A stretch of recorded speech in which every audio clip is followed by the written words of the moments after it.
E queridas, tudo bem? Como é que estão as coisas? Espero que ótimas. Bom, na aula de hoje, pessoal, nós vamos continuar a abordagem a respeito do cumprimento de sentença, né? Faltam algumas questões para nós falarmos ainda da petição que inaugura o cumprimento de sentença e vamos tratar prioritariamente da chamada impugnação ao cumprimento de sentença, que é a forma de defesa típica do executado nas pretensões que envolvam a execução de título executivo judicial nos cumprimentos de sentença.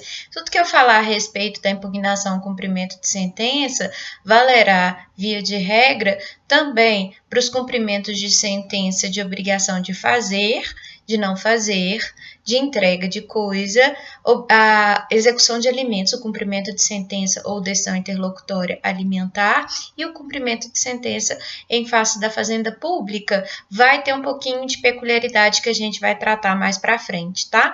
Então, essa impugnação ao cumprimento de sentença, da qual nós vamos tratar hoje, ela vai valer não só para o cumprimento de sentença de obrigação de pagar, como para todas essas outras espécies de cumprimento de sentença, tendo algumas adaptações aí no cumprimento de sentença contra a fazenda pública. Agora, antes da gente tratar propriamente da impugnação, pessoal, ainda faltam tratar de alguns detalhes, né, falarmos de alguns detalhes a respeito ainda do primeiro ato que inicia o cumprimento de sentença, que é a petição que inaugura, que requer, a petição que inicia o cumprimento de sentença, né, que requer o cumprimento de sentença.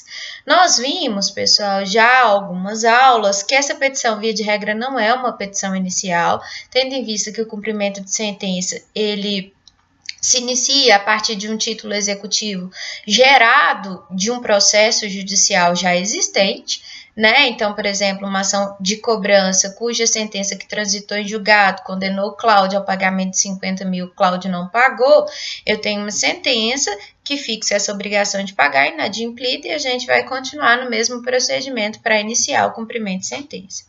Essa petição, portanto, vai ser uma petição simples. O que ela vai conter? O endereçamento para o juízo competente, vocês vão soltar mais ou menos umas 3 linhas, colocarem o número dos autos alinhado à esquerda, né? O preâmbulo não precisa ter qualificação completa, o nome do exequente, que, lembrando, vai ser a parte vencedora na fase de conhecimento, vem respeitosamente, já devidamente qualificado nos autos do processo em epígrafe, a ação em que contende com o nome do executado, também já qualificado, lembrando que é necessário CPF, CNPJ dos dois, né?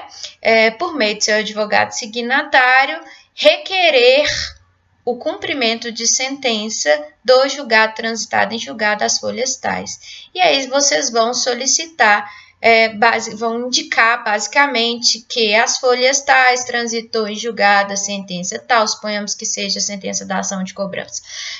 Transitou em julgado a sentença da ação de desta ação de cobrança que fixou a parte executada indenização no valor de 50 mil reais, em valores atualizados vocês vão colocar o valor, né? Em razão da inadimplência do executado, requer o cumprimento do julgado.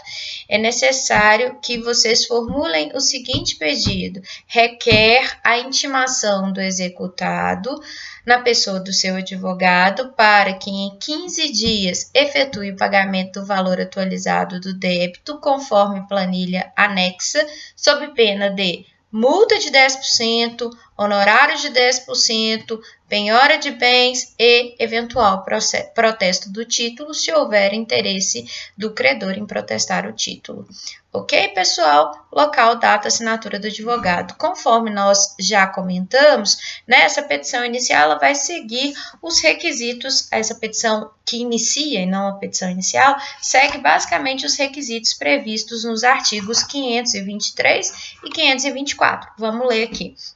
No caso de condenação de quantia certa ou já fixada em liquidação, e no caso de decisão sobre parcela incontroversa, o cumprimento de sentença definitivo far-se-á por meio de requerimento do exequente, sendo o executado intimado para pagar o débito no prazo de 15 dias, acrescido de custas, se houver. Então, vejam, o cumprimento de sentença ele não se inicia de automático. Não basta que haja trânsito em julgado da sentença que condena alguém ao cumprimento de uma obrigação e inadimplência. É necessário que haja requerimento do credor.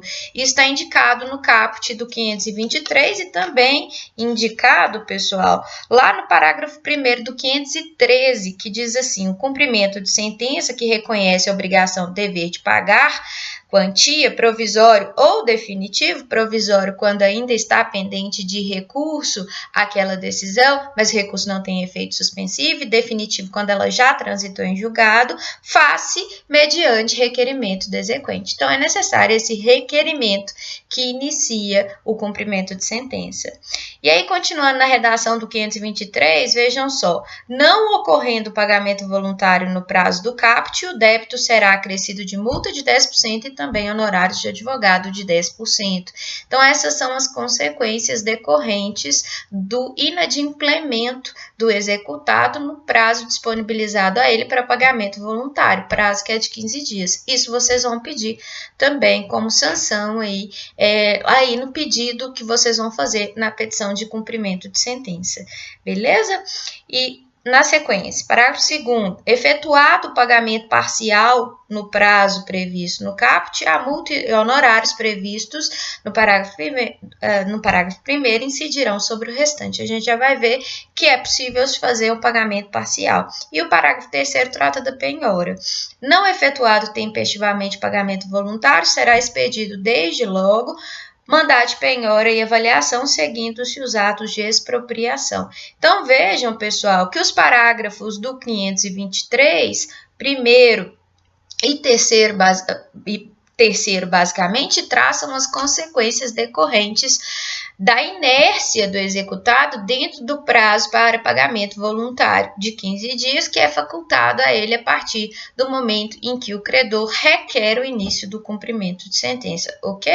Já falamos da necessidade de que a petição que inicia o cumprimento de sentença seja instruída com memória atualizada do débito, ou seja, demonstrativo de cálculo sob pena de não conhecimento da alegação, é o que está no artigo 524, ok? Então, a petição do 523, a petição que inicia o cumprimento de sentença, ela deve seguir os requisitos do artigo 524, que indicam a necessidade do CPF, o CNPJ, memória de cálculo com índice de correção monetária atualizado, juros, termo inicial de aplicação desses juros, periodicidade dos juros, tá? Esse cálculo ele tem que ser feito, já que se trata, via de regra, de obrigação de pagar. Beleza? Essa memória de cálculo, obviamente, não é necessária no cumprimento de sentença de obrigação de fazer, de não fazer, nem de entrega de coisa. É necessário quando há execução de obrigação de pagar. Pagamento comum, pagamento de alimentos ou pagamentos que devem ser efetuados pela Fazenda Pública, beleza? Uma última observação a respeito dessa petição que inicia o cumprimento de sentença, pessoal, é a forma de intimação do devedor. Via de regra, como o devedor já teve oportunidade, o executado já teve oportunidade de participar da fase de conhecimento, ele já teve a oportunidade de se defender lá, já constituiu advogado, A intimação, então, do executado na fase de cumprimento para efetuar o pagamento se faz na pessoa do advogado que ele já constituiu lá na fase de conhecimento. Vejam só o que diz o parágrafo 2º do artigo 513. O devedor será intimado para cumprir a sentença. Inciso 1º, pelo Diário da Justiça na pessoa do seu advogado constituído nos autos. Essa é a regra geral. E aí vem os outros incisos dizendo assim: ele vai ser intimado por carta com aviso de recebimento quando ele for representado pela Defensoria Pública ou quando não tiver procurador constituído nos autos. O devedor ainda pode ser intimado por meio eletrônico quando ele não tiver procurador constituído nos autos e for uma empresa que tem a possibilidade de receber intimações eletrônicas e ele será intimado por meio de edital quando ele for citado por edital, beleza? Quando tiver sido revel na fase de conhecimento. Ok? Essas são as regras aí. E aí, a última observação ainda a respeito dessa petição é a consequência do protesto. Como nós já... que ocorre em razão do inadimplemento do executado dentro do prazo para pagamento voluntário de 15 dias. O protesto ele não é automático, segundo o artigo 517. Ele só vai ser automático na execução de alimentos. No caso das execuções comuns, os cumprimentos de sentença para obrigação de pagar comuns, o protesto ele tem que ser requerido, como diz o artigo 517. Vejam só, a decisão transitada em julgado poderá ser levada a protesto nos termos da lei depois de decorrido o prazo para pagamento voluntário previsto no artigo 523. Para efetivar o protesto, incumbe ao exequente apresentar a certidão de inteiro teor da decisão. Então, o protesto ele não é automático. O credor exequente, quando ele não recebe, ele tem que informar ao juízo que ele necessita de uma certidão de inteiro teor para que essa certidão seja levada à averbação junto ao cartório de protesto para gerar negativação do nome do devedor, ok? E todos os demais efeitos do protesto. Então, é isso a respeito da petição que inaugura o cumprimento de sentença. Lembrando que ela pode ser petição inicial e seguir a forma do 319 com esses pedidos, se tratar de título executivo judicial não originário de uma fase de conhecimento no processo civil, como sentença penal condenatória transitada em julgado, sentença arbitral e sentença estrangeira. Todos os demais casos vai ser uma petição simples mesmo, ok? A partir do momento em que o executado é intimado para efetuar o pagamento no prazo de 15 dias, quais são as condutas, e aí vem o ato 2 daquele rito de cumprimento de sentença. Quais são as condutas que o executado pode adotar? O executado pode efetuar o pagamento, o executado integral, né? Ele pode efetuar o pagamento parcial, ele pode permanecer inerte, não fazer nada, e ele pode apresentar a defesa correspondente ao cumprimento de sentença, que é a impugnação ao cumprimento de sentença. Vamos por parte. O que o executado pode fazer? No primeiro lugar, pagar integralmente o débito. Se ele pagar integralmente o débito, o que acontece? O exequente vai ser intimado para se manifestar sobre o pagamento realizado. Se ele concorda, ok, o procedimento vai ser extinto por cumprimento da obrigação. O juiz, então, prolata a sentença com base no artigo 924, inciso 3º. A obrigação foi satisfeita, extingue-se a execução, beleza? A outra hipótese do executado, a outra hipótese de conduta do executado. Efetuar pagamento parcial. Quando o executado efetua pagamento parcial, nos termos do artigo 526, o que pode acontecer? Primeiro, ao efetuar esse pagamento, o executado tem que apresentar demonstrativo atualizado do débito, assim como fez o exequente ao requerer o cumprimento de sentença. Ele vai apresentar esse demonstrativo porque, via de regra, ele tem que comprovar que aquilo que ele pagou está correto. Beleza? Então, ele também tem que demonstrar, apresentar a memória discriminada do cálculo. Ele efetuou o valor, né? Efetuou o pagamento do valor, o exequente é intimado. Se o exequente discorda e diz que o pagamento é parcial, o juiz vai determinar, né, se o pagamento foi correto ou se ele não foi correto. Se de fato o pagamento foi parcial apenas, por exemplo, a execução inicial é de 20 mil e o executado pagou apenas 10 e o juiz chegou à conclusão de que de fato o valor devido é 20, o cumprimento de sentença prossegue com o residual e incidem multa de 10% e honorários de 10% sobre esse residual de 10 mil reais. Ok? Então, a execução prossegue para pagamento do restante dos 10 mil e a penhora também, eventualmente, se necessária, vai incidir sobre esses 10 mil reais. Se o exequente concorda com o pagamento efetuado, não tem nada para fazer, o procedimento vai ser extinto, né? Pelo fato da obrigação ter sido satisfeita, conforme diz o artigo 924, inciso 3º também. Beleza? Então, lembrar aí que a multa e os honorários de 10% incidem sobre o residual, o que ficou, tá? Que são os 10 mil reais aí no exemplo que a gente deu. A outra conduta, pessoal, possível, esperada do executado, é ele permanecer inerte, não fazer nada, né? E diante dessa inércia, a gente não tem a mesma consequência que ocorre na fase de conhecimento, que seria a revelia, né? Aí não faz sentido se falar em revelia, porque não se espera uma conduta de apresentação de defesa por parte do executado, o que se espera é que ele pague, já que a obrigação é certa, líquida e exigível e não se discute mais ela, né? Não há que se falar em presunção de veracidade, que seriam dos efeitos desencadeados pela revelia, uma vez que a obrigação já é certa, não há conflito mais para ser solucionada, a não ser a inadimplência do devedor. Então não faz sentido se falar em revelia. Quando, então, o executado permanece inerte, qual é o efeito? O procedimento prossegue para a penhora. E a gente vai ver que a penhora prioritária ela é feita por meio de penhora de dinheiro. Essa penhora em dinheiro é feita por meio de um convênio que é estabelecido entre o Judiciário e o Banco Central do Brasil, que permite que o juiz expeda uma ordem de bloqueio para ser cumprida pelas mais diversas instituições financeiras e bancos integrantes de todo o sistema financeiro nacional, que vão pesquisar através do CPF ou CNPJ do executado, a existência de contas e aplicações financeiras, né, poupança e etc. A gente vai ver que a poupança tem um regramento específico, porque até determinado valor ela é impenhorável, mas enfim, a instituição financeira procura, né, averigua se existem contas, aplicações em nome do executado para poder efetuar o bloqueio daquela quantia determinada pelo juiz. Essa é a forma prioritária, que a gente chama de penhora eletrônica ou penhora online. A gente já vai falar dela, mas primeiro vamos falar da impugnação ao cumprimento de sentença, né?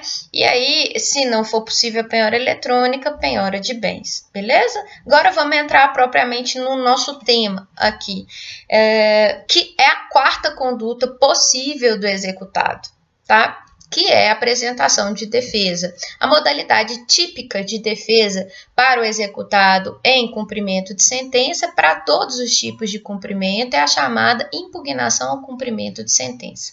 O que é a impugnação ao cumprimento de sentença, pessoal? Primeiro, ela é regida pelo artigo 525. E o que o artigo 525 diz para a gente aí? Vejam só. Transcorrido o prazo previsto no artigo 523, o de 15 dias para pagamento voluntário, sem pagamento voluntário, inicia-se o prazo de 15 dias para que o executado, independentemente de penhora ou nova intimação, apresente nos próprios autos a sua impugnação. Então, a impugnação ela é uma modalidade típica de defesa do executado, que deve ser apresentada em 15 dias contados a partir do decurso do prazo para pagamento voluntário. Então, o executado foi intimado. Passou os 15 dias, ele não pagou, permaneceu inerte, ele tem mais 15 dias para poder impugnar. Então, na prática, o prazo para impugnação, na prática mesmo, é de 30 dias. Prazo técnico é de 15, porque, na verdade, ele só se inicia a partir do fim do prazo para pagamento voluntário. Mas, na prática, o executado acaba tendo 30 dias para poder impugnar. Ela é uma peça simples, de contraditório limitado, de cognição limitada, em que o executado vai articular as principais alegações defensivas dele. Ele vai, por exemplo, dizer que existe excesso de execução, porque o exequente está querendo cobrar um valor maior do que o devido, que o executado é parte legítima, que ele não foi citado regularmente para se defender na fase de conhecimento, que o juízo é incompetente, que a penhora do bem que foi efetuada está incorreta porque o bem é impenhorável, que a avaliação foi equivocada, enfim. O executado pode articular, através dessa modalidade de defesa, qualquer das matérias previstas no parágrafo 1º do artigo 525, ok? Lembrando que esse rol de matérias, pelo fato do contraditório no cumprimento de sentença e, consequentemente, na impugnação ser limitado, uma vez que o executado já se defendeu na fase de conhecimento alegando tudo quanto há, né, esse rol aqui vai ser taxativo. Eu não posso alegar matérias além das que estão autorizadas no parágrafo 1º. Só as do parágrafo 1º que eu posso alegar. Beleza, pessoal? Então, a modalidade de defesa é a impugnação ao cumprimento de sentença, e as matérias defensivas são uma daquelas ou várias daquelas permitidas lá no parágrafo 1º do artigo 525. Nada além daquilo ali pode ser alegado em impugnação ao cumprimento de sentença. Ela é uma peça simples, parecida com contestação. A diferença é que eu só posso alegar o que está autorizado na lei. Nada além disso. Então, a cognição dela, o contraditório, é bem mais limitado do que na contestação. Então, endereçamento para o mesmo juiz aonde se iniciou o cumprimento de sentença, autos, o número dos autos alinhados à esquerda, o preâmbulo sem necessidade de qualificação completa, o nome do executado, vem respeitosamente a presença de Vossa Excelência, apresentar impugnação ao cumprimento de sentença. E aí você vai arrolando as matérias de defesa que são possíveis naquele caso, ok? Portanto, quais são a impugnação ao cumprimento de sentença? É isso. Prazo de 15 dias, petição simples, contraditório limitado. Em razão dessa limitação do contraditório, quais são as matérias permitidas ao executado de alegar impugnação? Vamos ler o 525 para a gente ver. Na impugnação, o executado poderá alegar falta ou nulidade da citação se na fase de conhecimento do procedimento correu a revelia. Percebam que toda citação, via de regra, é ato pessoal. Então, a gente tem que citar o réu da ação na fase de conhecimento pessoalmente. A regra é que ele seja citado pelo correio. Se não for possível a citação pelo correio, a citação se faz por meio de oficial de justiça. Agora, quando o executado, quando se tentou citar o réu de todas as formas pessoalmente, o réu não foi encontrado, ele se encontra em local incerto e não sabido, é possível fazer citação por edital, que é uma forma ficta de citação. Também é possível se citar o executado fictamente através de citação por hora certa, quando o executado estiver se esquivando ele tem endereço certo, mas ele está se esquivando de receber o mandado de citação. Essas duas formas, pessoal, podem importar em revelia do executado, quando ele, não aparece, não constitui advogado, e nessas formas de citação ficta, o executado, o juiz deve nomear um curador especial, que é um advogado, às vezes da ativa, às vezes o defensor público, para apresentar a defesa genérica para o réu. Mas frequentemente ele pode ser revel, e aí as consequências dessa revelia podem ser catastróficas a ele, porque pode ser que haja imposição de uma sentença condenatória e ele não teve a oportunidade de se defender. Pode ser que a citação por edital ou com hora certa não sejam válidas. Não sejam válidas por quê? Porque elas preteriram as formalidades legais ou simplesmente pelo fato de elas terem ocorrido antes de esgotadas todas as tentativas de citação pessoal pelo réu. E aí, pessoal, suponhamos que o processo tenha ocorrido a revelia por uma nulidade de citação aí por edital, porque eu tentei citar só uma vez, o réu tinha domicílio certo e, na verdade, já foi por edital direto. E aí ele foi revel, foi condenado e agora está sendo executado na fase de cumprimento de sentença. Aí lá no cumprimento de sentença, ele foi novamente intimado por edital e ficou sabendo do edital. Aí ele decide comparecer nos autos. Ao comparecer nos autos, ele percebe que toda fase de conhecimento é nula, é inválida pelo fato de ele não ter tido a oportunidade de se defender, porque a citação por edital também foi nula. O que ele vai argumentar, então, na impugnação que ele vai apresentar? Ele vai dizer para o juiz, olha, a citação, apesar de ter ocorrido por edital, preteriu as formalidades legais, porque não esgotou as formas de citação pessoal. Logo, todo o processo de conhecimento deve ser invalidado. Beleza? Isso pode ocorrer também por uma falta, simplesmente citação. O réu não foi citado e por isso ele foi revel. Se ele aparece no cumprimento de sentença, obviamente ele pode arguir a falta de citação e isso vai gerar a invalidação de todo o procedimento e a desconstituição da sentença executada, obviamente. Outra questão que o executado pode alegar em impugnação é a ilegitimidade de parte. Ilegitimidade de parte ocorre quando não existe pertinência subjetiva, ou seja, relação jurídica entre exequente e executado. Exemplo, imaginem uma ação de despejo acumulada com cobrança de aluguéis que não foi manejada em face do fiador, apenas do locatário, devedor principal.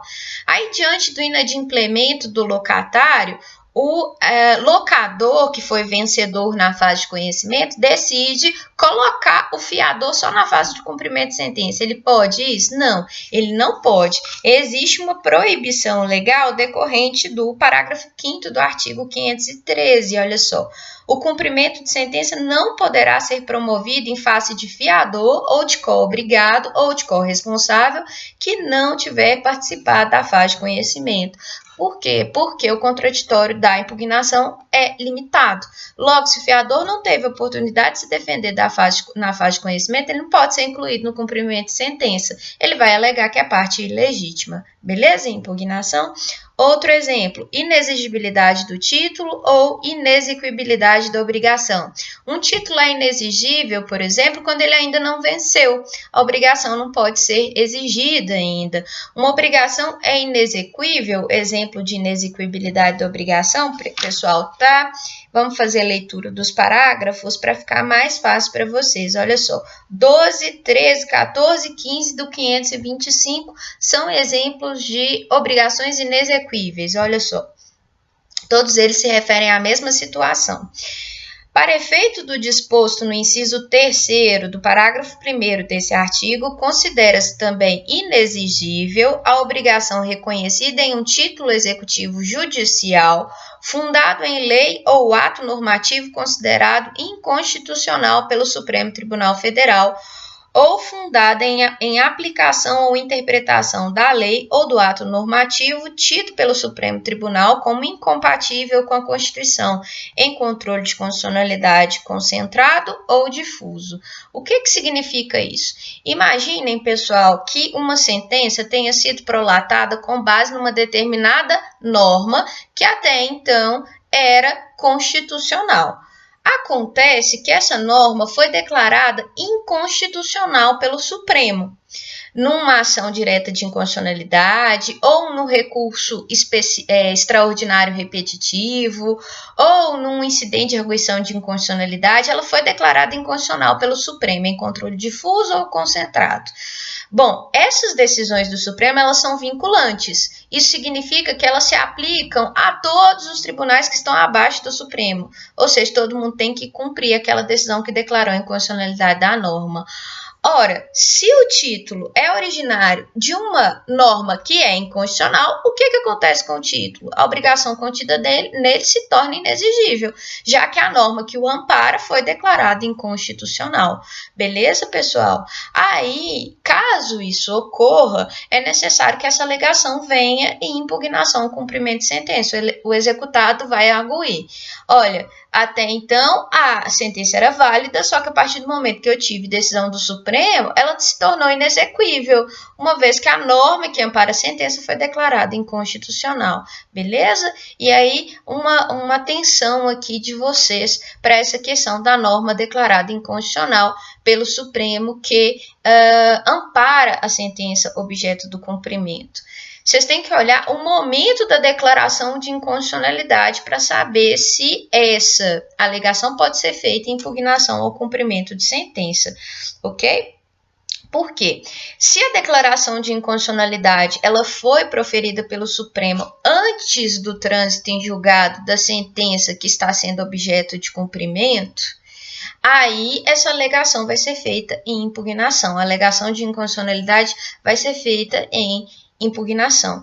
Contudo, se a decisão do Supremo ela veio depois do trânsito em julgado da sentença que está sendo objeto de cumprimento de sentença, só cabe ação rescisória, beleza? Então, vocês vão ver o momento da declaração de inconstitucionalidade pelo Supremo.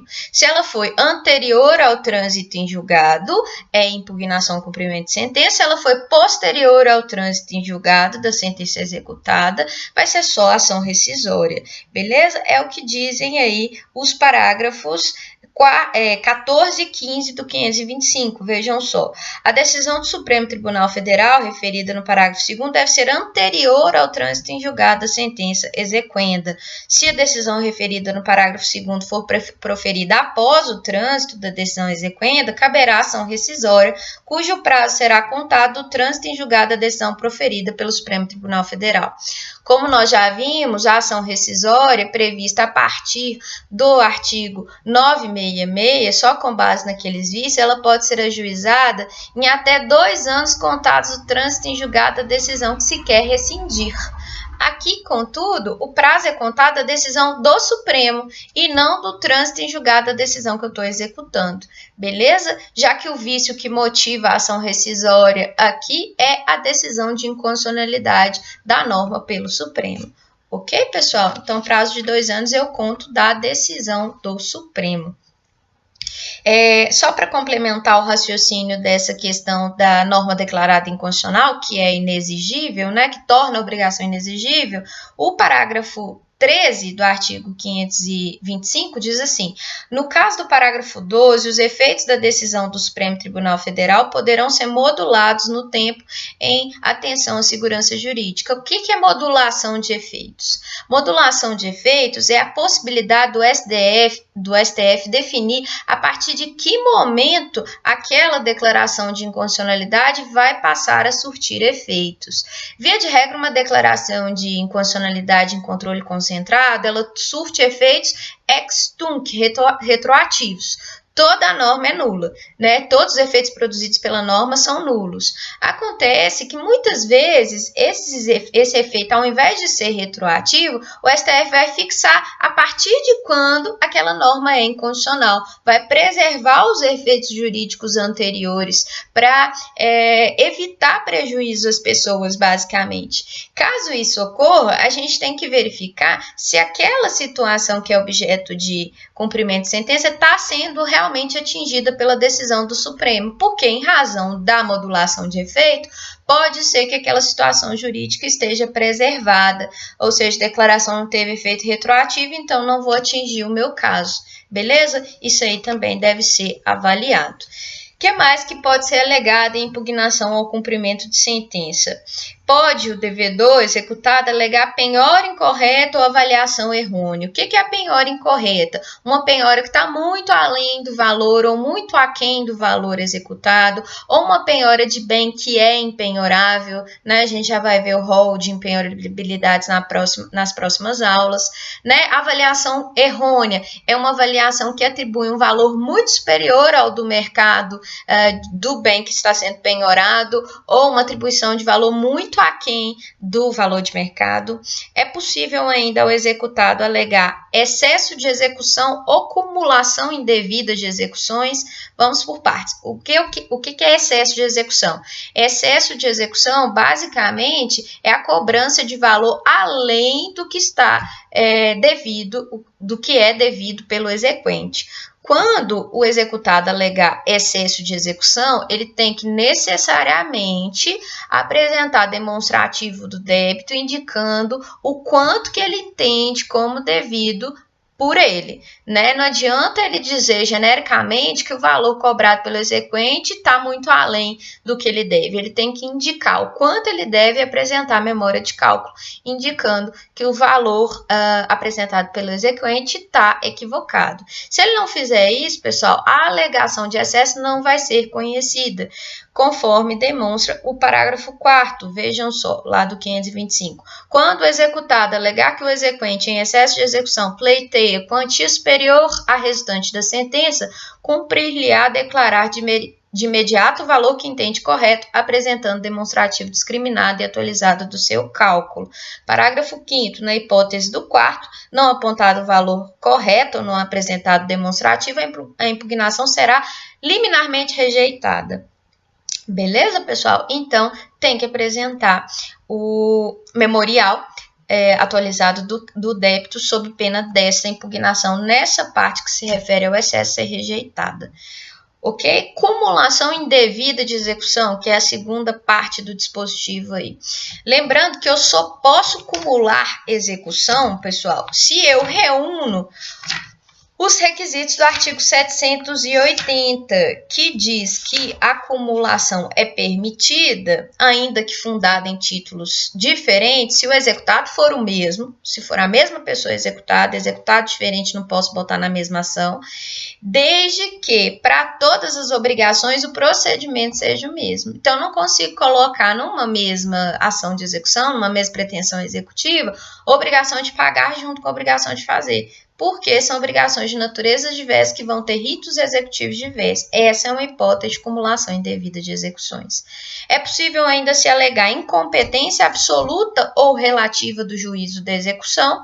Então, essa hipótese é pouco provável que aconteça, né? Porque geralmente o cumprimento de sentença ele é iniciado no mesmo juízo onde se processou o conhecimento, a fase de conhecimento. Então, raramente eu vou ter hipótese de incompetência do juízo.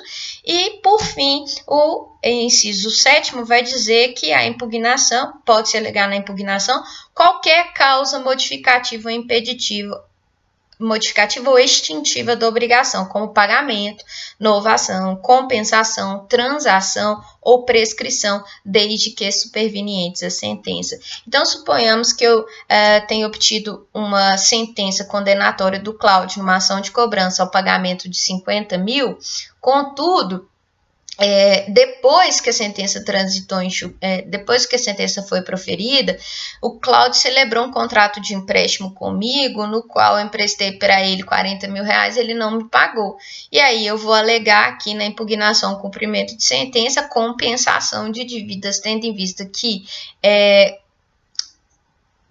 eu devo a ele 50 e ele me deve 40, então eu compenso uma com outra, né? Compensação de dívida aí. Qualquer causa que venha extinguir a obrigação, pagamento que já foi realizado, novação de dívida, compensação, transação, ou mesmo prescrição, desde que ocorridas posteriormente à sentença.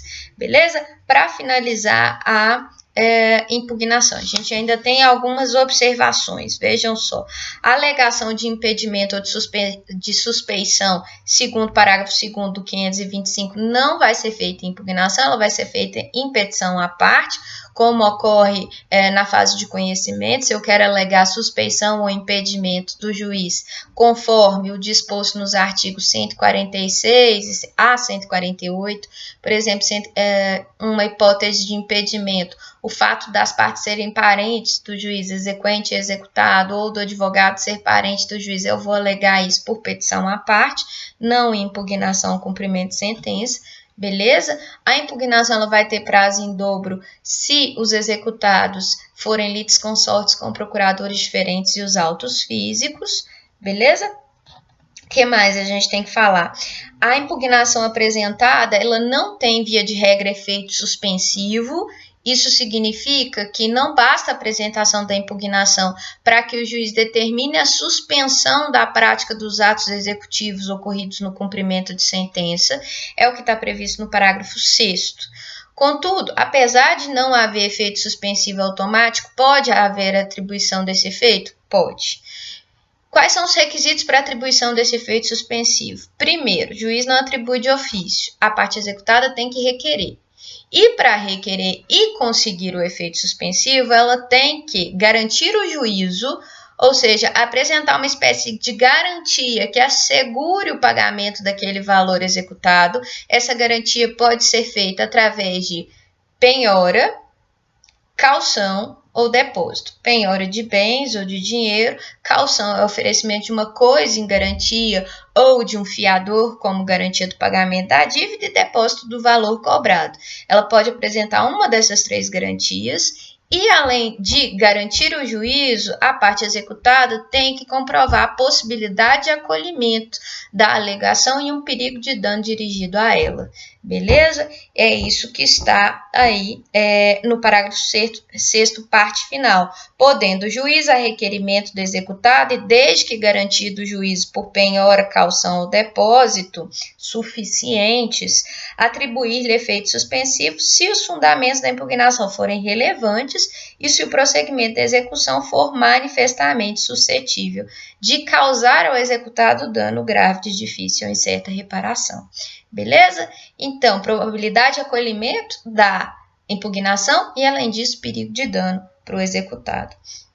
A concessão de efeito suspensivo, diz o parágrafo 7º, não impede a efetivação de atos de substituição, reforço da penhora ou de avaliação de bens. Esses atos, eles não são atos que retiram patrimônio do devedor, atos expropriatórios. Eles são atos apenas de garantia da execução. Então, portanto, se já tiver um bem penhorado e o executado impugnou, mesmo que a impugnação tenha sido acolhida com efeito suspensivo, tenha sido atribuída a ela o efeito suspensivo, isso não impede, por exemplo, a substituição do bem penhorado, ou a avaliação do bem penhorado, ou a indicação de um outro bem para penhora, ou a redução da penhora, eu passar para um outro bem de menor valor, porque isso não retira patrimônio via de regra do executado. Diz ainda o parágrafo 8º, quando o efeito suspensivo atribuído à impugnação disser respeito apenas à parte do objeto da execução, esta prosseguirá quanto à parte restante. Então, se o efeito suspensivo diz respeito a apenas um bem relativo à execução, ela prossegue com relação aos demais. E, por fim, o 9º e o 10º vão dizer assim, a concessão do efeito suspensivo à impugnação deduzida por um executado não suspende a execução contra os outros que não impugnaram, quando o fundamento disser respeito exclusivamente ao impugnante. Então, por exemplo, se são 3 executados, só que apenas um deles garante o juízo, né, eu vou necessariamente, são 3 executados com o mesmo título, né, dentro do mesmo título, apenas um deles garante o juízo no tocante apenas a parte que se refere a ele a execução, o efeito suspensivo não se estende aos demais. Ainda que atribuído efeito suspensivo à impugnação, é lícito ao exequente requerer o prosseguimento da execução, oferecendo e prestando nos próprios atos caução suficiente e idônea a ser arbitrado pelo juiz. Então, ainda que o executado prove que ele tem direito ao efeito suspensivo e ele queira suspender a execução e o juiz defira, o exequente pode dizer assim, tudo bem, tem que proteger o executado, mas eu tenho direito de receber também. O exequente pode requerer o prosseguimento da execução, mesmo diante de atribuição de efeito suspensivo, se ele, exequente, oferecer um tipo de caução de garantia para o juízo. Beleza? A última questão está no parágrafo 11 do 525. As questões relativas a fato superveniente ao término do prazo e apresentação da impugnação, assim como aquelas relativas à validade e adequação da penhora, da avaliação e dos atos executivos subsequentes, podem ser arguídas por meio de simples petição, tendo executado, em qualquer dos casos, o prazo de 15 dias para formular esta arguição, contado da comprovada ciência do fato ou intimação do ato. O que esse disposto no parágrafo 11 diz aqui? Basicamente, ele diz assim, ó, o executado tem um prazo para impugnar, de 15 dias até depois do prazo para pagamento voluntário. Pode ser que já tenha ocorrido penhora, pode ser até que já tenha ocorrido avaliação, mas pode ser que não. Pode ser que a execução demore e essa penhora, essa avaliação só venha a ocorrer depois. Nesse caso, como é que o executado vai fazer para se defender da penhora? Então, questões que forem supervenientes à penhora realizada, como, por exemplo, a impenhorabilidade, uma avaliação equivocada, elas só podem, obviamente, ser arguídas depois que a penhora for efetivada. E aí, se já tiver passado o prazo para impugnação, cumprimento de sentença, eu vou arguir a invalidade da penhora, por exemplo, a nulidade da penhora ou uma avaliação equivocada por uma simples petição apresentada no prazo de 15 dias contados da ciência do executado a respeito da realização daquele ato inválido ou nulo daquela alegação que ele vai fazer. Ok, pessoal? A respeito de impugnação ao cumprimento de sentença, é só o que tínhamos para falar hoje. Essa é uma forma de defesa típica do executado, beleza? Eu vou dar só um toquezinho aí para vocês em relação a uma forma de defesa atípica do executado que pode ser apresentada. Acredito que eu até já tenha falado disso aqui para vocês, mas se não falei, estou falando.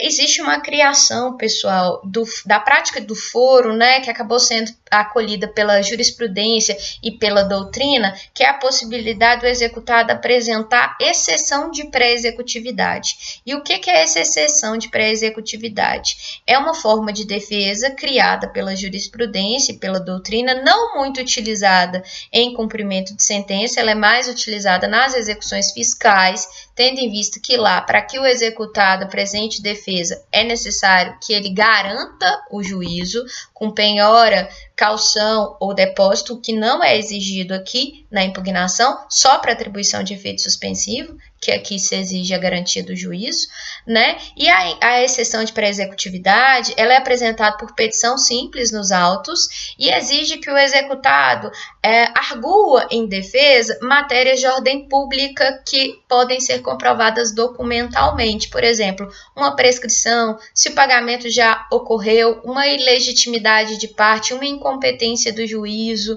né? A exceção de pré-executividade só posso alegar matérias processuais ou matérias que podem ser comprovadas por documento, porque eu não posso produzir prova através da exceção, beleza? Ela não é uma defesa prevista em lei, mas ela pode ser apresentada nos autos e ela não tem efeito suspensivo, não exige o recolhimento de custas.